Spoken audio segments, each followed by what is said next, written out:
ಸುದ್ದಿ ಬಗ್ಗೆ ತಕ್ಷಣದ ಅಪ್ಡೇಟ್ ಅನ್ನ ಕೊಡ್ತಾ ಹೋಗ್ತೀವಿ. ಮುಂದಿನ ಸುದ್ದಿ ನೋಡ್ಬಿಡೋಣ ಅಷ್ಟೊತ್ತಿಗೆ. ಪ್ರಥಮ್ ಹಾಗೂ ದರ್ಶನ್ ಅಭಿಮಾನಿಗಳ ವಿವಾದ ಪ್ರಕರಣಕ್ಕೆ ಸಂಬಂಧಪಟ್ಟಂತೆ ನಟ ಪ್ರಥಮ್ರಿಂದ ಇವತ್ತು ಮತ್ತೊಂದು ಸ್ಫೋಟಕ ಮಾಹಿತಿ ಏನಾದರೂ ಹೊರ ಬೀಳುತ್ತಾ ಅನ್ನೋ ಪ್ರಶ್ನೆ ಇದೆ. ಬೆಂಗಳೂರು ಗ್ರಾಮಾಂತರ SP ಆಫೀಸ್ಗೆ ಇವತ್ತು ಪ್ರಥಮ್ ಭೇಟಿ ಕೊಟ್ಟಿದ್ದು ಅಭಿಮಾನಿಗಳಿಗೆ ಬುದ್ಧಿಯನ್ನ ಹೇಳಿಲ್ಲ ದರ್ಶನ್, ಅವರ ವಿರುದ್ಧವೂ ಕೂಡ ದೂರು ಕೊಡೋ ಸಾಧ್ಯತೆ ಇದೆ.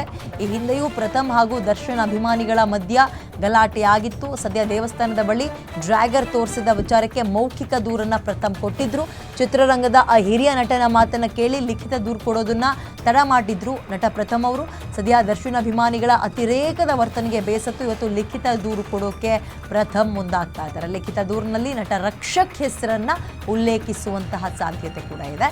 ಇವತ್ತು SP ಕಚೇರಿಗೆ ಆಗಮಿಸಿ ದೂರನ್ನ ಕೊಡ್ತಾರೆ ನಟ ಪ್ರಥಮ್. ಇವತ್ತು SP CK ಬಾಬಾ ಅವರನ್ನ ಭೇಟಿ ಮಾಡಿ ದೂರು ಕೊಡೋಕೆ ಸಿದ್ಧತೆಗಳನ್ನು ಮಾಡ್ಕೊಳ್ತಾ ಇದ್ದಾರೆ.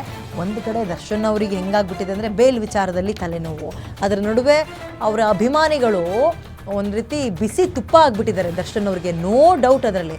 ಅವ್ರನ್ನ ಒಪ್ಕೊಳ್ಳಂಗೂ ಇಲ್ಲ, ಉಗಿಯಂಗೂ ಇಲ್ಲ. ಬಿಸಿ ತುಪ್ಪ ಹಂಗೆ ಅಲ್ವಾ, ಉಗಿಯಂಗೂ ಇಲ್ಲ, ನುಂಗಂಗೂ ಇಲ್ಲ, ಹಂಗಾಗ್ಬಿಟ್ಟಿದೆ. ಇವುಗಳು ಹೋಗಿ ಬಂದು ಕೆಲವ್ರನ್ನ ಟಾರ್ಗೆಟ್ ಮಾಡಿ ಅಭಿಮಾನಿಗಳು ಬಹಳ ಅವಾಚ್ಯ ಶಬ್ದಗಳಿಂದ ನಿಂದಿಸೋದು, ಬೆದರಿಕೆ ಹಾಕೋದು, ಟಾರ್ಗೆಟ್ ಮಾಡೋದು ಇಂಥವೆಲ್ಲವೂ ಇತ್ತೀಚೆಗೆ ಹೆಚ್ಚಾಗ್ತಾ ಇತ್ತು. ಇವೆಲ್ಲವೂ ನೇರವಾಗಿ ಯಾರ ಮೇಲೆ ಇಂಪ್ಯಾಕ್ಟ್ ಆಗ್ತಾ ಇದೆ ಹೇಳಿ? ಅಭಿಮಾನಿಗಳಿಗೆಲ್ಲ. ದರ್ಶನ್ ಅವ್ರಿಗೆ ಇಂಪ್ಯಾಕ್ಟ್ ಆಗ್ತಾಯಿದೆ. ಅವರ ಅಭಿಮಾನಿಗಳಿಗೆ ಇದು ಅರ್ಥ ಆಗ್ತಿದೆಯೋ ಇಲ್ವೋ ಗೊತ್ತಿಲ್ಲ. ಆ್ಯಂಡ್ ರಮ್ಯಾ ಸೇರಿದಂತೆ, ಪ್ರಥಮ್ ಅವರು ಸೇರಿದಂತೆ ಸಿಡಿದು ನಿಲ್ತಾ ಇದ್ದಾರೆ. ಇದೀಗ ಪ್ರಥಮ್ ಒಂದು ಹೆಜ್ಜೆ ಮತ್ತೆ ಮುಂದಕ್ಕೆ ಹೋಗಿ ಲಿಖಿತವಾಗಿ ಕಂಪ್ಲೇಂಟನ್ನು ಕೊಡೋಕ್ಕೆ ಮುಂದಾಗ್ತಾ ಇದ್ದಾರೆ. ಹಿಂದೆಯೂ ಕೂಡ ಕೊಡ್ಬೋದಿತ್ತಲ್ಲ ಅಂತಂದರೆ ಇನ್ನು ಕೆಲವರು ಹಿರಿಯರು ಸೀನಿಯರ್ಸ್ ಆ್ಯಕ್ಟ್ರೆಸ್ ಎಲ್ಲ ಹೇಳಿದ್ರಂತೆ, ಈಗಲೇ ಬೇಡ, ದುಡ್ಕೋದು ಬೇಡ, ಸ್ವಲ್ಪ ತಾಳ್ಮೆಯಿಂದ ಇರೋಣ ಅಂತ ಹೇಳಿದ್ರಂತೆ. ಇವನ್ನೆಲ್ಲ ಇದೀಗ ಸುಮ್ಮನಾಗಿದ್ರು ಪ್ರಥಮ್ ಅವರು. ಬಟ್ ಈಗ ಯಾವಾಗ ಇದು ವಿಪರೀತ ಹಂತಕ್ಕೆ ಹೋಗಿದೆಯೋ ಆಗ ಒಂದು ಲಿಖಿತ ದೂರನ್ನು ಕೊಡೋಕ್ಕೆ ಮುಂದಾಗ್ತಾ ಇದ್ದಾರೆ. ಓಕೆ, ಇದು ಅಭಿಮಾನಿಗಳು ಮಾಡ್ತಾ ಇರುವಂತಹ ಕಿತಾಪತಿಯ ಕೆಲಸ. ಈಗ ಆಲ್ರೆಡಿ ಇರುವಂತಹ ಸಂಕಷ್ಟಗಳ ಜೊತೆಗೆ ಇನ್ನೊಂದಷ್ಟು ಸಂಕಷ್ಟವನ್ನು ನಟ ದರ್ಶನ್ ಅವರಿಗೆ ತರ್ತಾ ಇದೆ. ನೋ ಡೌಟ್, ಅದರಲ್ಲಿ ಅನುಮಾನವೇ ಇಲ್ಲ.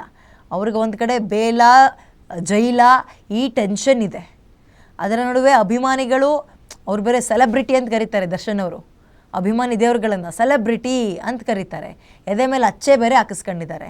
ಈ ಸೆಲೆಬ್ರಿಟಿಗಳು ಮಾಡ್ತಾ ಇರೋ ಕೆಲಸಗಳೇನು ಅಂದರೆ ಬೇಡವಾಗಿದ್ದನ್ನೇ ಮಾಡ್ತಾ ಇದ್ದಾರೆ. ಅವಾಚ್ಯ ಶಬ್ದಗಳು, ಬಳಸಬಾರ್ದಂತಹ ಪದಗಳು, ಕೇಳೇ ಇರಲ್ಲ ಒಂದೊಂದ್ಸಲ ನಾವು ಅಂಥ ಪದಗಳನ್ನು. ಏನಪ್ಪ ಈ ಪದ, ಆ ಪದದ ಅರ್ಥ ಅಂತ ಗೂಗಲ್ ಮಾಡೋ, ಡಿಕ್ಷನರಿ ನೋಡೋ, ಹುಡುಕಬೇಕು. ಅಂಥ ಪದಗಳನ್ನು ಬಳಸಿ ಬೈದು ನಿಂದಿಸಿ ಪೋಸ್ಟ್ಗಳನ್ನು ಹಾಕೋದು, ಕಾಮೆಂಟ್ಗಳನ್ನು ಹಾಕೋದು. ಆ ಕಾಮೆಂಟ್ ಸೆಕ್ಷನ್ಗಳಿಗೆ ಹೋದರೆ ತಲೆ ತಿರುಗೋಗ್ಬಿಡುತ್ತೆ. ಇದೆಲ್ಲ ಹೆಂಗಾಗ್ತಾ ಇದೆ ಅಂದರೆ ದರ್ಶನ್ ಅವ್ರಿಗೆ ನಿಜಕ್ಕೂ ಅವರ ಸೆಲೆಬ್ರಿಟಿಗಳಿಂದಲೇ ಕಂಟಕನ ಅನ್ನುವಂಗಂತೂ ಆಗಿದೆ. ನೋ ಡೌಟ್ ಅದರಲ್ಲಿ. ಇವತ್ತು ನಟ ಪ್ರಥಮ್ ಅವರು ದೂರು ಕೊಡ್ತಾರೆ ಅಂತ ಮಾಹಿತಿ ಇದೆ. ದೂರಿನ ನಂತರ ವಾಟ್ ನೆಕ್ಸ್ಟ್, ಯಾರನ್ನು ಕರೆಸಿ ಹೇಗೆ ಏನು ಎತ್ತ ವಿಚಾರಣೆಗಳು ಹೇಗಾಗುತ್ತೆ ಅನ್ನುವಂಥದ್ದು ಕಾದು ನೋಡೋಣ.